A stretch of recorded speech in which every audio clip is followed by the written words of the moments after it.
Rand Paul says the cuts just do not go far enough. Senator, good to have you. You have been advocating much steeper cuts, I believe, by last count, $500 billion worth. And as you pointed out at the time with me, Senator, we would still be looking at a $1 trillion deficit even with those. But you've found very little support even among some of your Republican colleagues. How do you feel now? Well, I guess I'm a little disappointed. The last George Bush deficit was $500 billion. Now we're up to $1.65 trillion. And now the Republican alternative, this short-term spending, would be the equivalent of a $1.5 trillion debt or deficit for the year. So they're really statistically about the same, and I don't think either one of them avoids the fiscal nightmare or the fiscal problems that we're going to have and accumulates too much debt. We've got to be much bolder. We're going to be presenting a 5-year plan that will balance the budget over 5 years. We're going to be presenting a balanced budget amendment. I think the American people want a plan. They want us to be for something distinctly different than the Democrats who are just wanting to add debt. I don't think they want incremental change. They want something that really would be substantial and significant change. But, Senator, aren't you running into more headwinds with fellow Republicans? Well, it's a little bit of both, and I think the Republicans want to do the right thing, but I think we have to be more bold. I think basically the president has abdicated leadership on this issue. He's doing nothing but adding and drowning our country in debt, and Republicans need to stand up and say, not we're this much better than the president, but that we're this much better than the president, that we believe in a balanced budget, not only in a balanced budget amendment, but here's our plan. We will balance the budget over 5 years, and here's how we do it.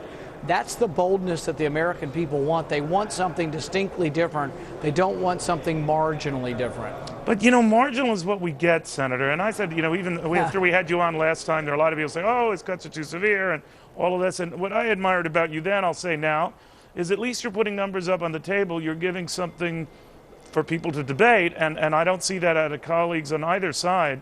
So I commend that. I guess what I'm wondering, though, is if you're kind of a lone wolf here, and that 2 weeks from now, I know you would probably reject such an attempt, as you did today. 2 weeks from now, we'll be offering another 2-week extension, limping along $4 billion, presumably in cuts at a time, when that's what we're spending in interest costs every day. And this problem just gets worse every day. What do you say?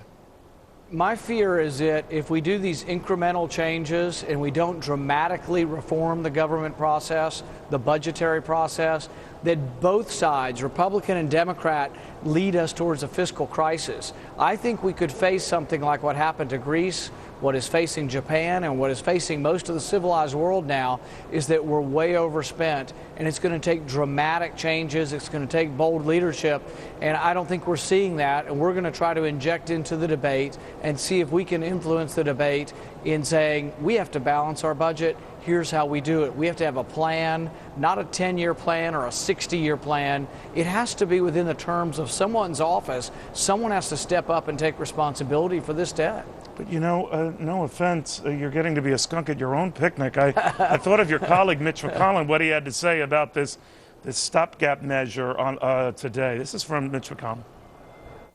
It is the first time I can recall in the time that I've been here, our actually cutting spending on an appropriation bill. What do you think of that? Well, I just think we have to put in perspective, that our deficit, our annual deficit has tripled, and now we're going to nibble away with a 6% cut in the deficit when we tripled the deficit over the last few years. It's not enough. If it were enough to just get a little bit better than the Democrats, I'd be content and go home to Kentucky. What my fear is that when you add $1.5 trillion, and that's our alternative, that it's not enough and that we will still face a debt crisis in our country if we keep accumulating trillions of dollars of debt every year. We have to have a plan. We have to have a plan that balances a budget. Tell the American people we're different than the Democrats. Not this much different, but we're dramatically different. Otherwise, they're going to lose faith in us. The Tea Party said to me, balance the budget. They didn't say to me, come up here and add a little bit less than the Democrats are doing. So let me ask you, have you lost faith in the system? I've asked a lot of wide-eyed, optimistic, very gung-ho Tea Parties who made their way to Washington in the great rampage last November. Once getting there, Are you frustrated by the process, the system, the way things are done? Well, I guess I recognize coming into this that you don't always get what you want, and you don't get it immediately either. But I'll tell you that there's a disconnect. When I go to a Tea Party, when we had our Tea Party caucus, and I told them $500 billion in cuts, they said, well, that's a good start, but that's not enough to balance the budget.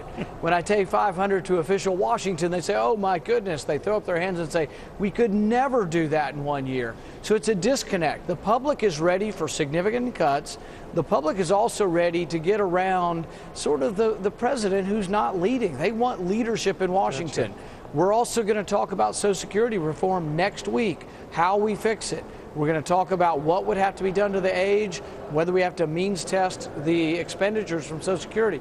We are going to talk about the answers until they either get tired of me and send me home, or we start waking up and trying to fix the problems we have up here. Well, you're a good pest. All right, Senator, thank you very much. Good seeing you again. Thanks, Dale. Rand Paul. Well, the days of collective bargaining may soon be over at this